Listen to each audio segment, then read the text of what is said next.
How do I get on playlisting? The question that every artist wants to know.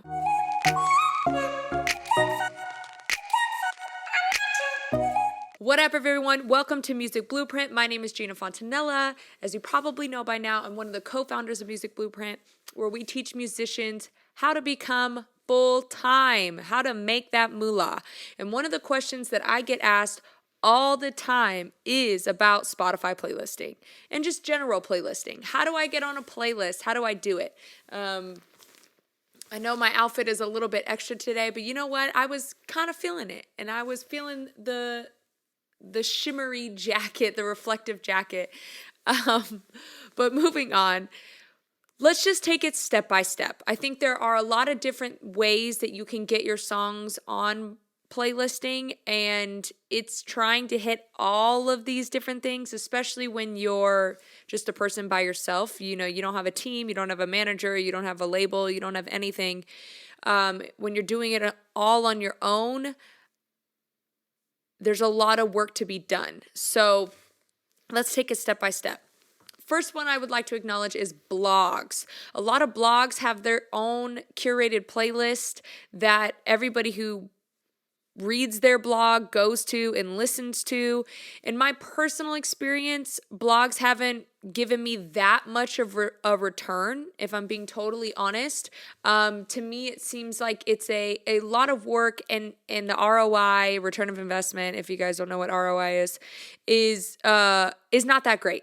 For the amount of work that I do to try to find blogs and to, try to find the right ones and the ones that fit my music, and then contacting them. And then I'm contacting 100 to 200 of them, but only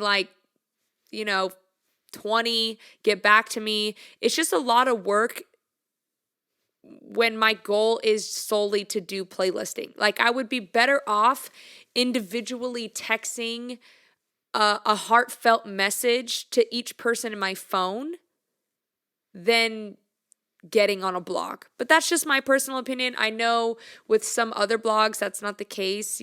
Sometimes with Hype Machine and some of these other curated, well-known blogs, that might be a different case. But I found that it's just not worth the effort. So, but that doesn't mean not to do it. With Music Blueprint, we're about to launch our program here in the next couple of weeks. So actually, by the time this video comes out, it'll probably be a week or within a few days. So we're about to launch our program where it's about a 6 to 8 week program, and we take you step by step every week to help you start making money. And in that program, we will give you a curated blog list of people that you can contact and send your music to and try to get onto some blogs, because every little exposure helps. To me, the hardest part about blogs is finding the list and finding all the people, which takes hundreds and hundreds of hours. And I've already done the hundreds of hours. So I'm giving the list a part of the program. So again, if you want to sign up and be a part of it, I think there'll be a link in the description. So moving on to point 2. Spotify built-in playlisting. Spotify has this wonderful feature where when you submit your song to Spotify, you can submit it to playlists. And Spotify has a little section. Actually, I'm going to try to pull up Spotify. Let's see, artist Spotify. So here's my profile. You can see a little bit here on the screen. And when I go to music, here's all my releases. It's actually, Live Your Life is doing pretty good. It's getting about, actually, let's check what it's gotten in the last 24 hours. So it's still getting about 3,000 streams a day. At one point, it was getting 30,000 streams a day, and I almost had a heart attack. I was freaking out. But, okay, so when you release a song, it'll usually be on your homepage. Yeah, it'll usually be on your homepage, and it'll say the upcoming song that you're about to release. So right here on the bottom, it even says right here, it says reach people who will love your song, and then you click learn more, and it'll give you a submission process. You'll say what genre your song is, all of these small little details, and it'll submit to all the playlisting that Spotify has attached to that. And I will say I've gotten on a decent amount of Spotify playlisting from that. Sometimes they were big, sometimes they were small. You never know which one you're going to get, but it literally takes under 30 seconds to do. And the risk to reward is kind of in the air of what you would get, but any little bit helps, and it doesn't take that long to do. So anytime you submit your song, I would definitely do that, especially if you're a person that's not signed to anybody that has built-in playlisting. So the third thing I would say is labels. Now, here is the caveat with labels, is that when you sign your song to a label,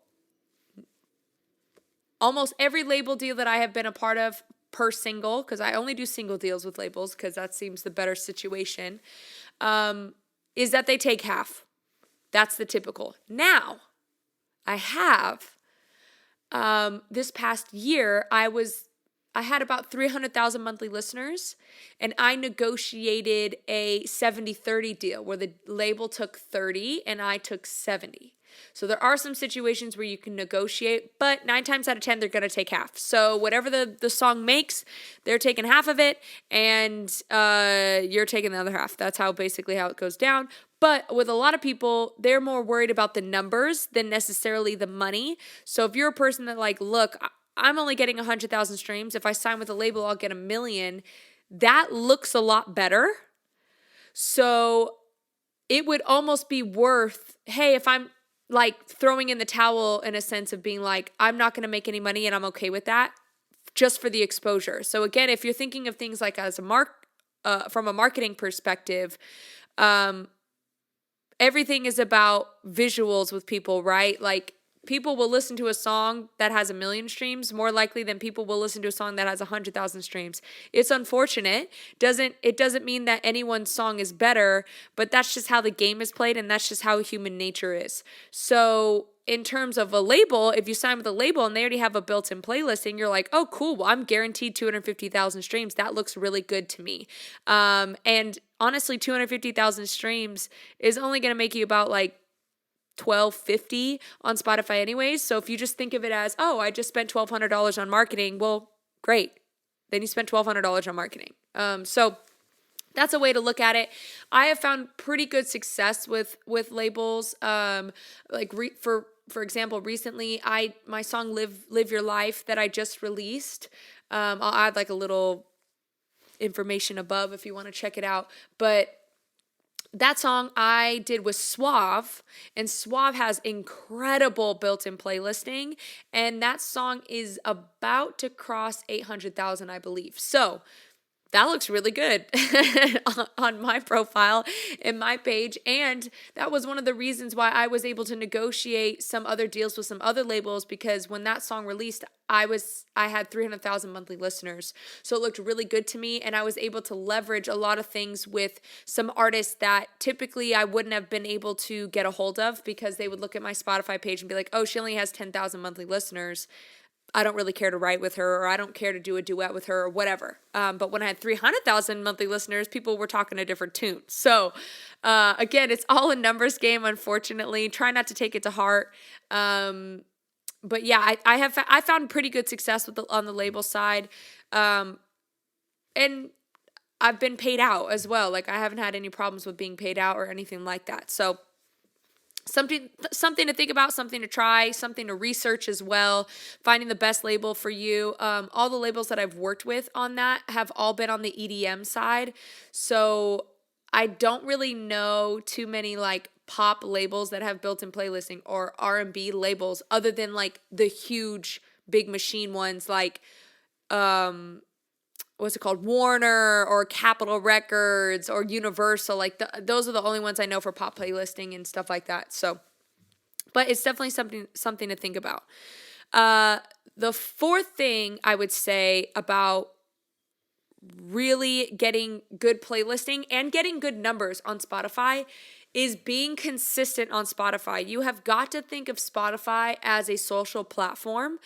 Obviously, you don't want to be posting on Spotify every day, but posting once a month on Spotify has really great return. really great return. One of my friends, Violet Skies, you can check her out. She has incredible music, has an amazing voice, an amazing songwriter. And I asked her the other day, I was like, oh my God, your Spotify profile page is like low key popping off now. Like, how did you do it? And she said, I was just consistent. Every 4 to 6 weeks, I posted a song. And I was like, that's it. She's like, yep, I don't really have crazy playlisting. I don't know a lot of people on the playlisting side or even the label side.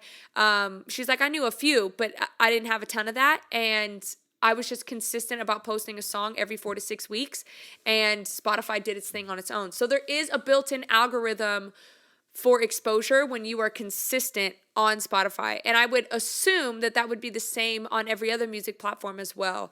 That would be the same for Amazon Prime. That would be the same for Apple Music. So Deezer, whatever you're on, there's always a built-in algorithm that when you are consistent on a platform, it always benefits consistency. So and that's something that could be carried over into your other platforms if you haven't been consistent, but that's another podcast and another video for another day. So number 5 is, I wanted to talk about this because I think one of the false information that's going around right now on Spotify is that there is heavy focus on pre-saves. It's not true. Pre-saves, although they do help, it is not the end-all, say-all for a success for a song. Now, does that mean you should not push pre-saves? No, that's not what I'm saying. But if you link up with a label or if you link up with the right playlisting, pre-saves don't even matter. For instance, one of my songs, Circles, I released it. 2 weeks later, was getting okay, was, around the 2,000 to 5,000 stream mark, which is okay for somebody that doesn't have any playlisting, anything, right? I linked up with some friends of mine that do a ton of playlisting. I wish I could mention them to help you guys out, but they didn't want to be mentioned. So, if I had the information, if I was allowed to give it, I would totally give it to you. But anyways, I link up with them, and they immediately put my stuff into playlisting, and within one day I gained 10,000 streams, and still am consistently getting streams on it.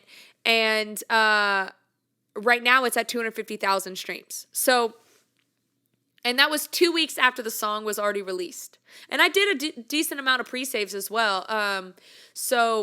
But all that to be said, pre-saves didn't really give me that much oomph. It was solely about the playlisting. So if you're a person that's like, oh my God, I'm so stressed out, I didn't get any pre-saves, let it go. As long as you have the playlisting, that's all that matters at the end of the day. And honestly, with playlisting compounds. So if you get on one thing and it gets like a decent amount of streams, a lot of times another playlist will pick it up and it just keeps going. So, but yeah, it really is false information that everything is about pre-saves. That's not true, unfortunately. Now, does it help? Absolutely. Like you get 250 people or 1,000 people or even 100,000 people to pre-save your song, that automatically notifies them when your song comes out, and they are more likely to stream it immediately or that day or the next day or whatever. So it is important, but it's not as important as people are trying to make it. So I just want to give that little myth buster, if you will. The last point that I would say is Start making your own playlist. I've created some playlists on my own. They're not crazy big or anything like that. I haven't really pushed them as well, but I add my song to those playlists every single time, and the people that follow those playlists listen to it. And one, I think it's fun. I think it's fun to create your own playlist and get your fans to follow it and be like, oh my God, no wonder why I like them so much, is because they listen to the same music as I do. It's just another thing to post on your page. I found that every 2 weeks I post about it on Facebook or on my Instagram and stuff. And it's just a fun thing for people to interact with. And people be like, oh my God, I can't believe you put Say My Name by Destiny's Child on this playlist this week. That's so sick. Like, I love that song. Haven't heard that song in forever or whatever. And it's just a conversation starter because, again, you're trying to get people to interact with your stuff.